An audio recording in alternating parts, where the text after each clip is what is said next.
came into contact with somebody from one of the big four, ended up becoming kind of a mentor to me. He's now a member of our club. Man, when I first saw my first Hell's Angel standing there, I was like, that's what I want to be, man. If you're running a three-piece, just like you know, it is truly an outlaw standard. Doesn't make you a one percenter, but it makes you an outlaw. This is what I believe in, you know, and it was awesome to see that my brothers believed in me. It's the wolf leading the sheep, man. You know, the sheep need to open their eyes because they're about to walk off the cliff where the whole other pack of wolves are at the bottom. If you were getting your lunch money taken before you put them rags on, if they catch you by yourself, they're going to take your lunch money again. I try to be around the guys and hang out with them as much as possible and get to know them, because that's really what it's about. The Hells Angels are being arraigned. One man was stabbed in the chest, another was knocked out, who faced criminal charges, including charges of hate crimes as well as gang allegations. One defendant faces an attempted murder charge. So this certainly appears to be a widespread investigation.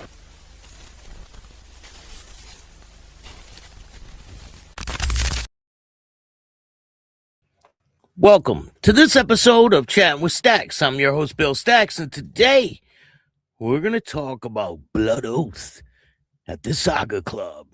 I appreciate all you guys taking the time to watch this show. Before we get started, make sure you hit the like button, subscribe, hit the notification bell so you can get my videos every time they drop. Tell a friend to tell a friend. Tell your mother's brother, sister's friend about Chattin with Staxx, the dopest motorcycle content on YouTube. We got a lot of other things to talk about before we get to this story. It's the Iron Wings Motorcycle Club and the situation that's going on over there. We got a ton of things to talk about. So let's get to it.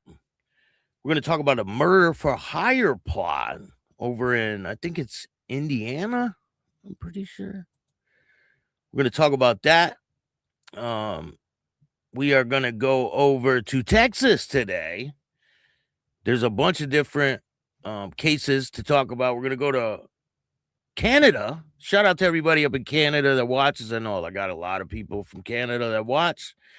And we're going to get to the first story here. I appreciate all you guys taking the time. We're going to talk about Wuss Watson. Wuss Twatson. It seems he still has some fans.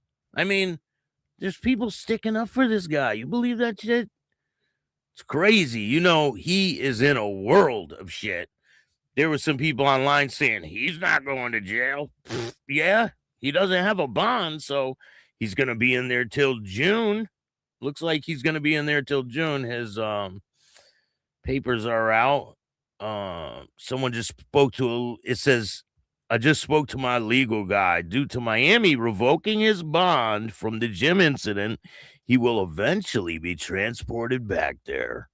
And he will have to sit there until at least June when the next hearing takes place. I mean, Wes Twatson is pretty screwed. Tommy, what's going on? Thank you for joining me. TRC, shout out to Lake St. Martin, First Nation, Manitoba, Canada. Thank you for joining me. Rah, what's good? Al Rose is in the building from BC, Canada. I appreciate all you guys taking the time to watch this show. Look at the downfall of this guy. Painfully obvious. You can tell this is a year apart. I mean, what makes you do that, right? It's crazy. Why, like, ruin your whole life over what? All because a chick? I mean, this guy bought her breast implants, right? So the story is, and I'm going to show you a little video, right? So the story is, this guy meets her 6 weeks ago. 6 weeks ago. He meets her 6 weeks ago, buys her implants, proposes to her on stream. I think he wanted like a trophy type of wife, right? Something that could be his property and show off to people and do what he says and all this stuff. But she wasn't having it. Not this woman. So apparently they got into an argument. She went with one of her friends to a Miami Heat game where she was taking a couple videos. He's seen them online, and freaked out, started messaging her, threatening her family. Next thing you know, he says he's going to cut the implants out. And he says he's going to do stuff to her family. So she got scared that he was going to do something to her family. So she went back to his house, which was probably a bad idea, right? She goes to his house. He explodes on her, holds her hostage for 24 hours, would not let her leave, slammed her on the ground, slammed her head into the table, all kinds of stuff, while his security guard was sitting there watching the whole situation, and his assistant. So he started making up excuses on why she had a black eye and a big laceration on her forehead. He's like, you're going to tell the cops if they ask you that you slipped on a rug and you tripped. What? And you hit the ground 13 times. So she got really beat up. Like he beat her up pretty bad. I mean, this he's bigger than her. He's not no 6 foot like his arrest booking thing says. That's a complete lie, you know? So let's take a look at this video. Gives a little more context. Arrested for 5 felony charges. Now, the reason that he got arrested is probably going to make it very hard to get out because they are very serious charges. Wes Watson got into an argument with his new fiance Megan over an Instagram story where she basically posted too much of her melons that he apparently paid for, and you probably know what I mean by that. And when she got home, the argument escalated where he tried to take back the engagement ring and physically assaulted her, and Megan then fled and went straight to the ER with visible injuries of Now, the engagement ring was rented. It wasn't even his to give her. It was rented. So she was like in public with it, pretending that she got this ring. And it was rented. They have to give it back. A black eye and bruising. She then pressed charges, and the police showed up to his house and arrested him on 5 felony charges, which, not to mention, he still has another completely different case open under his name, and the authorities consider him a high flight risk, so his bond will most likely be a lot of money, or they won't give him an opportunity. So word on the street is that he paid the $100 and whatever $1,000 to get out, and they revoked his other bond, so he wasted all that money. You know, a lot of times they'll let you do that. They'll let you post the bond, and then when you go to leave, they grab you up again and say you ain't going nowhere, and you don't get that money back.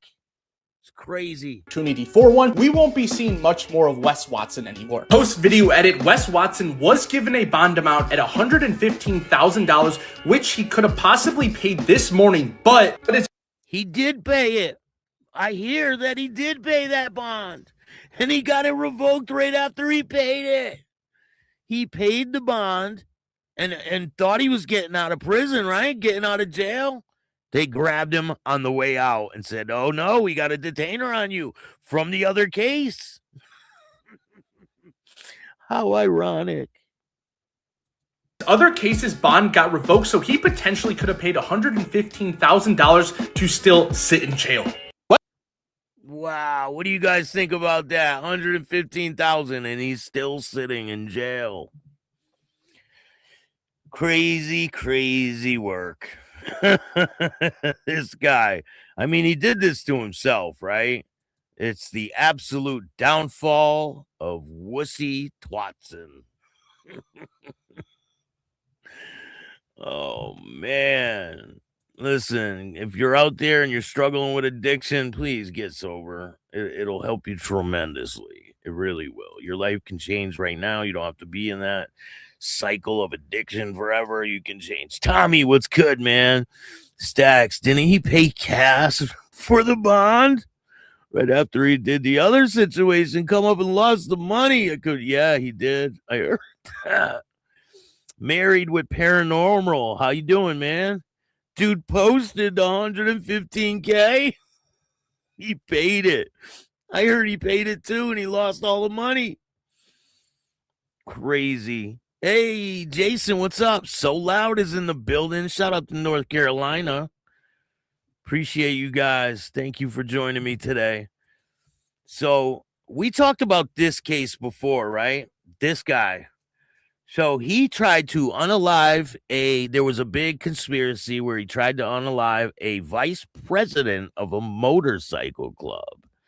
Now, this case is getting crazier. Now, it's being featured on Law and Crime. So I'm going to play a little bit of a video, right? And you guys tell me what you think of this situation. It's getting insane. So before we get to that, so in the case of the allegations of violence, with the question of judicial authority in Southern Indiana courtroom has become the stage of a high-stakes legal battle that now moves forward without interruption after Carrie Stiller firmly denied a motion seeking her removal. So the defendant, Harry Bachman, tried to get the judge off the case, and he was unsuccessful. The New Albany, he stands accused of orchestrating a calculated murder for hire plot targeting a vice president of a motorcycle club, a charge that alone carries a chilling implications, but compounded by additional counts of corrupt business influence, money laundering, and theft before the substance of those allegations could be tested at trial. Bachman's defense attempted to shift the focus to the legitimacy of the court itself, arguing that Judge Stiller should recuse herself due to her involvement in signing a confidential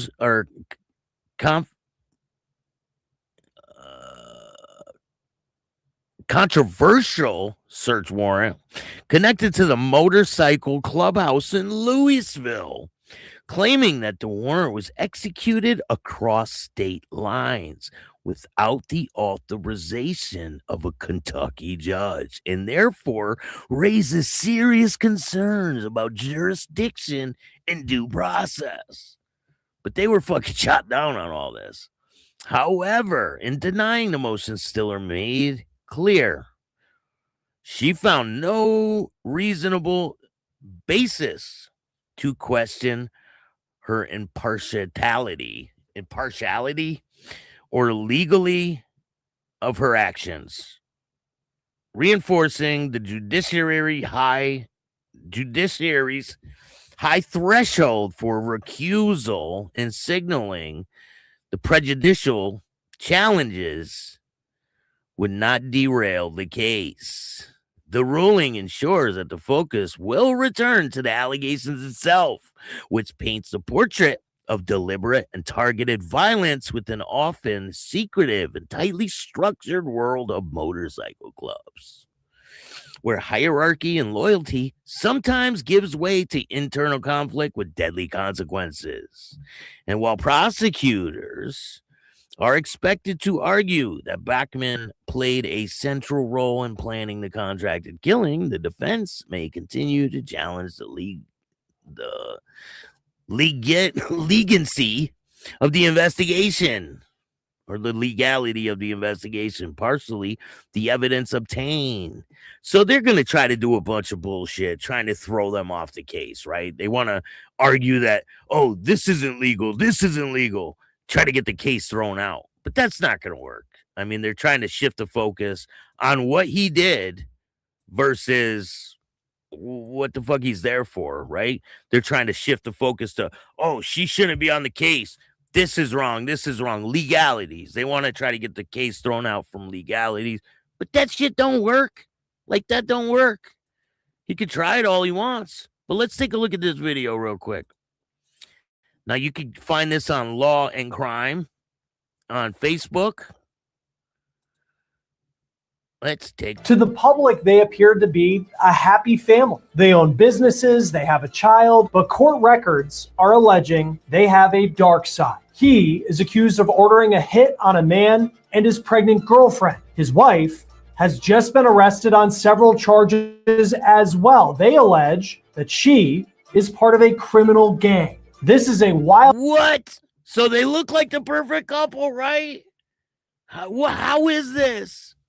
How did his wife get sucked into this? Case that may be an example of you never really know who someone really is. We're on the case presented by Law and Crime. I'm Chris Stewart. Make sure you guys go follow Law and Crime, Fair Use. Well, I'm going to check out a little bit of this video. Indiana, it's in the southern part of the Hoosier State, right across the river from Louisville, Kentucky. The Bachmans are business owners in their community. They reportedly own a bar and a tattoo shop. Now, from what we've seen, the Bachmans seem like a really nice couple. It appears they have a child, a young girl, and it appears that this family really has their lives together. But then, May 13th of this year, gunshots were fired around 11 o'clock in the morning outside of this business in New Albany, Indiana. Now, fortunately, no one was killed, but allegedly an SUV pulled up, fired several shots, and took off. A bystander in a barber shop was shot in the foot. Quickly thereafter, 3 people were arrested for this shooting. Here are their mugshots: Joseph Felicia, Cody Vest, and Aaron Brown. Police say that Felicia paid Brown $5,000 to allegedly carry out an attack on a man and his pregnant girlfriend. He even allegedly gave Brown the weapon to do it. Court documents. You know these guys told on themselves, right? You guys know that they all told on each other. That's how it usually works. People don't hold their mud. Not in things like this. They don't keep their mouth shut. They're like, oh. They're like, he made me do it, right? These guys, look at them. And say that when Brown was arrested, gave up his co-defendants. Oh, no shit. Sideshow Bob gave up his co-defendants? No shit. Come on. He provided the location of key evidence in this case. Now, Vest is accused of helping modify the SUV that the shooter fired from to help cover up the crime. All of this took place back in May. Kel, what's going on? Thank you for joining me today. Jason, what's good? Soldier, what's good? How are you? XPW, the Ozarks, yup. D2C 341, how are you, man? Thank you for joining me today. Paula is in the building. Thank you for joining me, Paula. Yeah, we covered this case when it first hit the airwaves. We're gonna dig into this a little deeper eventually on another show. 3 men are also facing some pretty hefty drug offenses as well. But police were done with their investigation. Their investigation actually led them to a local businessman, a family man. His name, Henry Bachman. Now, when Bachman was arrested, this was in September, neighbors told the local TV station WHAS that he seemed like a really nice guy who loved to chat. He owned a bar, owned a tattoo shop. Both of those locations were raided by police in September when he was arrested. And it turns out this guy's got Castle Grayskull tattooed on his arm. See that? That Felicia wasn't allegedly the only one willing to pay money to take out a target. The man who was targeted in the shooting said that Bachman had it out for him. And it's because of their ties to a motorcycle gang, the Outlaw Motorcycle Gang. According to the Department of Justice, outlaw motorcycle gangs are organizations whose members use their motorcycle clubs as conduits for criminal enterprises. They are We all know that everybody in a club is not a criminal. They try to paint that picture, but we all know they're not. A lot of them are just people that want to ride a motorcycle. They want to have brotherhood and people around them that do the same types of things. But the media and the police want to call them a gang, and that's what we're going to highlight on one of these shows, on this show in particular, and more in the future, that the people that are talking all this shit on the media, right, that they're a gang and all this shit, we're going to show you that they're not. Like, they're just normal people that maybe get caught up in some shit, right? Structured criminal organizations whose members engage in criminal activities such as violent crime, weapons trafficking, and drug trafficking. In this case, the victim said he was not in good standing with an outlaw chapter called Menace 13. Police went through Bachman's cell phone and they found several calls between Bachman and Felicia. In one of the calls, Brown, who's the alleged shooter, says that he overheard Bachman telling Felicia that he was frustrated that the victim had not been murdered yet. Police also got access to a group chat on the app Signal, allegedly with members of Menace 13. The chat allegedly shows Bachman sharing a picture of the victim, the target of that alleged hit, with a police officer claiming he was, quote, switching sides. Someone allegedly responded in that chat saying, quote, yeah, he knows way too much to be switching sides. In a text between Felicia and Bachman, Bachman allegedly says that Felicia should, quote, cut him off when talking about the victim. Then, court documents state there's also camera footage showing Brown entering Felicia's home days before the alleged attempted hit, and it shows Brown leaving with an AR-15 and ammunition. Then there are jailhouse phone calls that, of course, law enforcement is listening in on. And in those calls, Felicia made following his arrest, he allegedly said, quote, Henry should be paying all my attorney fees. And he also says, quote, get the point across to Henry. Basically, he needs to pay my attorney fees or me and him are going to be real close friends for the next 56 years. Meaning he's going to tell on him. What? Real loyalty, huh? That's the loyalty you get. You better pay my attorney fees. What? That's not how it works, man. Is Henry Bachman's mugshot. He's facing several charges, including conspiracy to commit murder. Now, from what we know about Bachman and his family as he's in jail awaiting trial for a crime that could mean some significant prison time, I gotta know why his wife got sucked into this. I mean, they said she's a part of the organization. How is that? you have to think about his wife, Courtney, and their young daughter. But then the newest twist in this story. Law enforcement allege that Courtney is not innocent. This is Courtney Bachman's mugshot. She was arrested and she has been charged with corrupt business influence, 2 counts of money laundering, 3 counts of theft, with the value being as much as $750,000, and an enhancement of committing a felony while a member of a criminal gang. According to the News and Tribune newspaper, in the wake of her husband's arrest, investigators started looking into a bar that the Bachmans own. Investigators say that Bachman told them that she doesn't keep payroll records and she pays her employees in cash. Authorities allegedly found nearly $35,000 in cash in their home. They also found the couple allegedly underreported sales to the state of Indiana between 2023 and 2025 by $287,778. And you know why they do that, right? So they can keep the money. The weather is great here. Yeah, it's a nice day. I'm going to be washing my bike.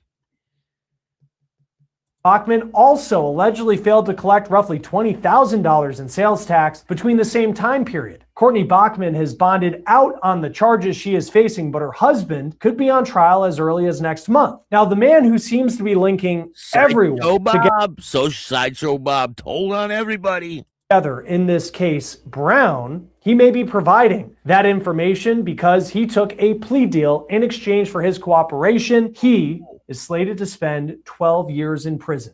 Joining me now to talk more about this is Jim Trusty, the former chief at the department. We'll talk about this case more at a later date. We've got a bunch of other things to talk about. What do you guys think of that case? The wife got sucked into it. Just crazy situation. So, in other news, this is allegedly the Outlaws Clubhouse up in Canada.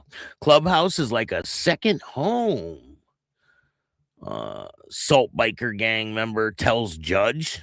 Now this is the article. Okay, a member of the Outlaws Motorcycle Club from Ontario is trying to get a search warrant quashed by arguing that the group's clubhouse is like a second residence to him, and therefore he has heightened the right to accept privacy or expect privacy.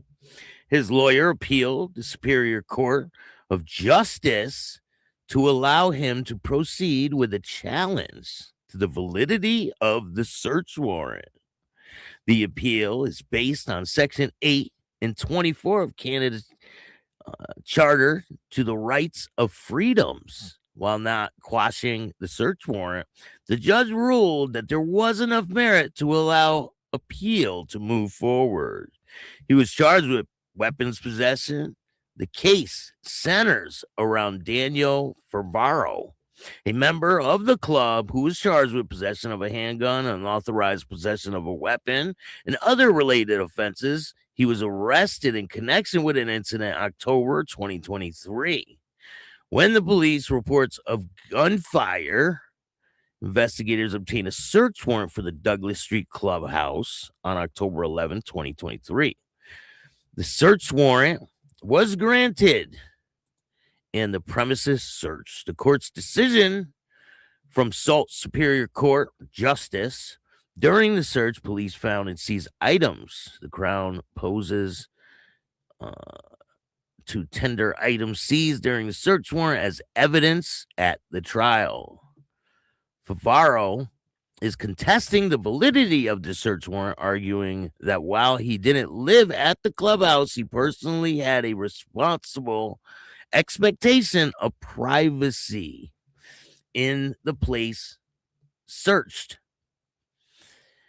Fewer than 10 members. He said that there had been a member of the club since January 2020 and one of fewer than 10 members at the Salt chapter.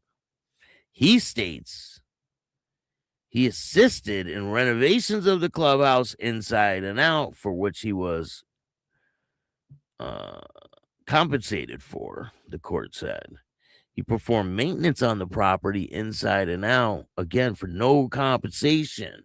I guess he wasn't compensated for it. He does it on his own. I don't know what that matters. Favaro said he eats dinner at the clubhouse about 3 to 5 times a week, buys groceries and cooks there. He celebrates holidays and events at the property and considers the property to be his home away from home.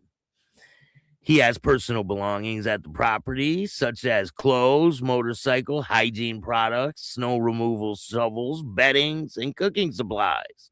So Favaro pays monthly fee of $175 for his privilege to access the property, which includes his membership fees for the club.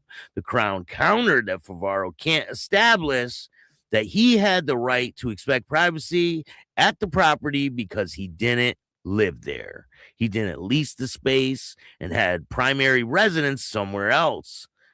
But in her decision, the justice said the bar for her to allow the appeal to move forward was relatively low.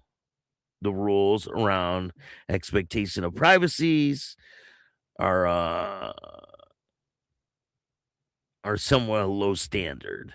You don't have to prove infringement. Proving that alleged infringement of the rights in the question is not required.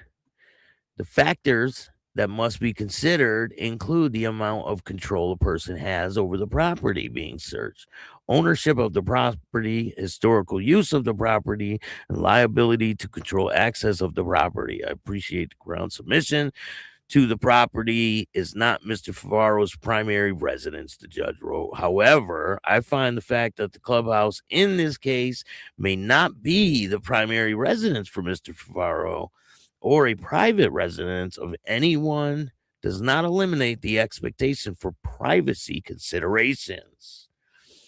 It just may, in the long run, diminish the expectation of privacy in the location.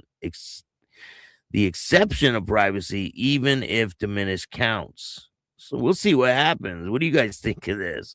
He's trying to argue that the search warrants aren't like legal because he basically lives there outside of his home, you know, like he'll have holidays there, he cooks there and all this stuff. Ken, what's going on? Thank you for joining me today. Appreciate you guys. Make sure you hit that like button. I'm going to be putting a new video over on Patreon, and a new video with Mike Lynch is coming up, right? Here's a picture of Mike Lynch on a calendar. So George says, Mike Lynch is a nobody. Well, here's a picture of him on a calendar. And we got some people saying that Mike Lynch was a secretary. He was never a secretary. I don't know what they're talking about. He was the treasurer. Huge difference between secretary and treasurer. He was the treasurer of the West Coast. He was not the secretary of the West Coast. Treasurer that deals with the money. Okay. So this is Mike Lynch as well. He's the secretary. He was never the secretary. He was the treasurer. Huge difference. Huge difference. So this is him. He used to build bikes. I think he still does. But huge difference. But anyway, moving on. The Homitos, they got some more. You guys know 17 members and associates have been indicted. Well, 6 more members have been indicted. So the case is getting bigger and bigger. It just keeps snowballing, I guess. So 6 more charged with the Homitos case. Feds investigate Houston biker gang war. 6 more alleged members of the Homitos biker gang have been charged under federal indictment, accusing them of committing assaults and murder across southeast Texas as part of a war between motorcycle clubs. And I'm going to do a really big, deep dive on all this whole situation in the coming weeks. I'll probably do it this coming week.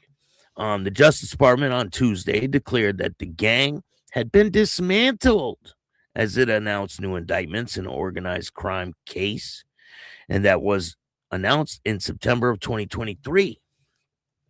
3 men in the new indictment, I'm not going to name all their names, were charged with murder and aid of racketeering, federal felony that carries the death penalty charge. Holy shit. So this case is getting pretty serious, right? It carries the death penalty. And it says that they were at war with the Banditos, and it started in Houston. The men are accused of participating in a pair of deadly highway shootings on April 14th, 2023 that killed 3 members of the Banditos motorcycle gang. According to the Justice Department earlier this month, a bunch of other names revealed they participated. One man, earlier this month, another Homitos man, Gomez, pleaded guilty to charges he participated in the highway shooting that brandished a gun while rival bikers were shot down. 3 other members of the Banditos were killed in the shooting, which authorities say were quick described as acts of gang violence. Federal prosecutors also accused Gomez of helping dispose of guns used in the attack and attending a meeting where members discussed keeping the shooting secret and participating in gang-related assaults that date back all the way to 2020. The allegations against Gomez were the first indication that the Justice Department was widening the investigation into the Homitos. In the original 2023 indictment, 12 men were accused of participating in the 2020 assault on other bikers at Sterling Banquet Hall in Northeast Houston. The larger indictment portrays the Homitos as participating in a larger gang war that was waged for control of territory and illicit business starting around 2020. The Homitos broke away from the Banditos, long established group founded in the area in Houston about 2015, according to charges documents. They were aligned with the Brothers East or Beast motorcycle gang from the Red and Gray Nation, refers to the colors the group wear on their vests. Last year, 14 members of the Banditos were indicted, and those were the guys that they were fighting against. So they're accused of participating in organized attacks of members of the Beast. Their allies, the Homitos, indicated paints the first picture of the other side of the war. Wow, so you get both sides in both of these indictments to what happened. But you guys know that the media lies. The police tell them what they want, and then they put it in the news. So you can't believe all the shit they say. I mean, they give you one story, and then there's the truth, right? There's 3 sides to every story. Aside from the murder charges, the Homitos are accused of multiple firearms-related crimes, assault, conspiracy. If convicted of racketeering conspiracy, each man faces a possible life sentence. The FBI says the news release that the gang was driven by violence and intimidation and had now been seen entirely shut down. So they say the Homitos is no more. These charges are significant and are long-awaited result in an extensive investigation fueled by the ruthlessness, pursuit of justice for our FBI Houston team and numerous federal, state, and local law enforcement partners by Special Agent in Charge Jason Hudson. The Homitos Outlaw Gang is no more, he said. 4 of 6 men newly named in the indictment were arrested Wednesday and are expected to make court appearances in the coming days. 4 of the men charged in the earlier indictment were ordered held in federal custody until their eventual trials. 7 others were released on bond last year, and I will bring you guys more information as it becomes available. What do you guys think of that crazy biker war down in Houston? It's a crazy situation. It's like really snowballing into something pretty insane. So, we are here to talk about the Iron Wings Motorcycle Club. So the Iron Wings Motorcycle Club had some trouble, right? We know that one of their leaders was, I believe he was sentenced to prison. And I was giving them props because a lot of times people, they blame others for their shortcomings. This dude took responsibility, and shout out to him. People don't do that shit nowadays, right? They just don't. So apparently, and I can't say that this is 100% facts, right? This is all alleged, and this is what's out there. So blood oath at the Saga Club inside the Erie Motorcycle Club attack that refuses to fade in the dead of Pennsylvania winter. Long before the courtroom delays and legal maneuvering stretched into a year-long stalemate, violence erupted inside of one of Erie's most storied nightlife venues, what prosecutors described as a coordinated assault between rival motorcycle clubs has since evolved into a slow-burning legal saga, one that refuses to fade quietly into the docket. On January 13, 2024, chaos tore through the Saga Club, a private gathering spot known among local motorcycle circles. According to investigators, members of the Iron Wings Motorcycle Club allegedly descended on the rival club members in what authorities characterize as a targeted and organized attack. The confrontation, prosecutors say, escalated rapidly, ending in injuries, alleged robberies, and a flurry of charges that would entangle 10 men in a case now marked as much by delay as it was by violence. The charges are severe aggravated assault, robbery related offenses that suggest more than just spontaneous bar fight. Law enforcement officials have pointed to the indications of planning, arguing that the incident reflected deeper tensions between rival motorcycle groups, conflicts that often simmer beneath the surface before erupting in a sudden public burst. And we've seen this all over the country, right? But a lot of these things are not planned. It's just, like they said, spontaneous.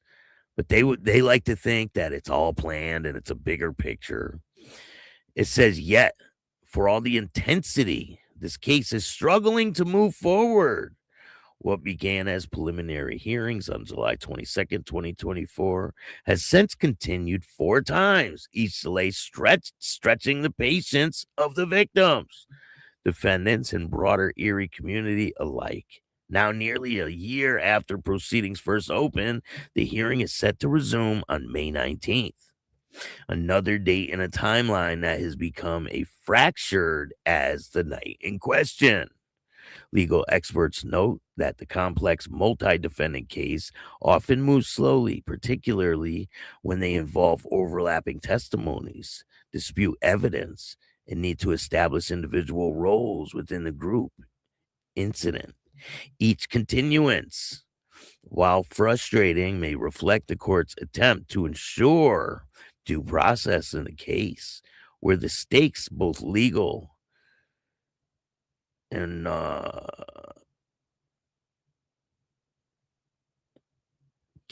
both stakes are high. Still, the delays raise questions for the accused. The extended timeline prolongs uncertainties and public scrutiny. For the alleged victims, it delays closure. And for Erie, it leaves a lingering shadow over a violent night that is yet to be fully unraveled in court. It's good, though, because these dudes do deserve due process. I mean, if you get arrested for something, you have the right to a speedy trial. So they have to hurry up and get it done. But sometimes they drag the shit out for so long because they're trying to get all these pieces together that otherwise wouldn't be there. So it says, beyond the legal argument lies a broader story, one of loyalty, rivalry, and codes that define motorcycle club culture. These organizations, often bound by strict internal hierarchy and deep-rooted alliances, can foster both brotherhood and conflict. When disputes escalate, they rarely remain contained. As of May 19th approaches, the courtroom will once continue to become the stage with competing narratives collide. Prosecutors will seek to demonstrate coordination and intent. Defense attorneys will likely challenge the scope of involvement and credibility of the witnesses. And at the center of it all remains a single unresolved question. Was the violence at the Saga Club a calculated act or a moment of chaos that spiraled beyond control? For now, Erie awaits, caught between what happened that night and what the justice system has yet to decide.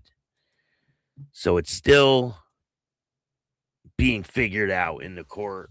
And I'll bring you guys more information as it becomes available. If I got anyone that's close to the case, I will let you guys know. Hey, what's going on, man? Herman, how are you? Thank you for joining me. Sarah, what's going on? Watching from Lewiston, Maine. Shout out to Maine.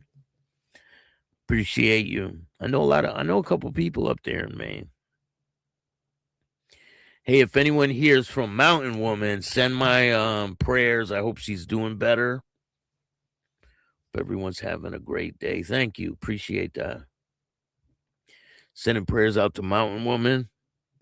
There's a lot of new content dropping. I have a new video with Mike Lynch dropping where he explains the whole thing from start to finish, because some people have the story misconstrued and they don't have a clue of what is really going on with the whole Mike Lynch thing and George Christie. Hey, Christine, how are you? Thank you for joining me today. Prayers to Mountain Woman. Yeah, I hope she's doing better since her motorcycle accident. And if you're riding a bike, be careful. People don't watch out for bikes. Very dangerous when people aren't paying attention. People are on their phones a lot. I told you guys the other day I was driving and I was at a stop sign and the person wasn't going. I'm like, I beat the horn, right? They had the nerve to go like this and point at their phone. I'm like, are you fucking kidding me? Like, you got me waiting here because you're on the phone? Get the fuck out of here. Hey, Pops the Clubber, how are you? Tell Mountain Woman, keeping her in our prayers. I got a new interview dropping with Christine Perizzo. This is her book, The Sins of the Man I Called Dad. Her dad was the real deal within the mob, the Colombo crime family, and I just interviewed her yesterday. Hey, Kurt, what's going on? Thank you for joining me, Kurt. I got a lot of interviews dropping. Tons of stuff. I've been working nonstop at bringing you guys some dope content. Definitely. And we're going to talk about the Thunder Guard shooting that happened. We're going to do that this week. A lot of details we got to go over with this case. It's in court right now. The trial is going underway right this second. Not right this second, but you know, it's underway right now. So I'll let you guys know what's going on with that. I'm going to wash up the bike today.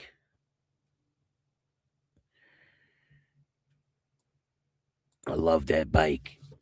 But anyway, I hope you guys have a great day. If you like this show, hit the like button, subscribe, hit the notification bell so you can get my videos every time they drop.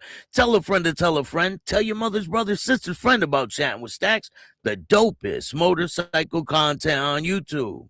If you want to be on the show, just hit me up at billstax2021@gmail.com. And I got a bunch of merch. If you want a hoodie, hit me up on Facebook or email, and I'll get them out to you. I got extra large hoodies, extra large shirts, black, black, and black. So if you want black, I got it. You could get the, if I was you, I would be mad at me too. You could get the, and remember, don't be a bitch. You could get the start your own fucking podcast, or you could get the don't let your tongue get your teeth knocked out. We got all these new designs dropping. So hit me up if you want a hoodie or a t-shirt. A lot of great things in the future. I appreciate all you guys. Oh yeah, and I got the Hall of Fame award right here. Bam.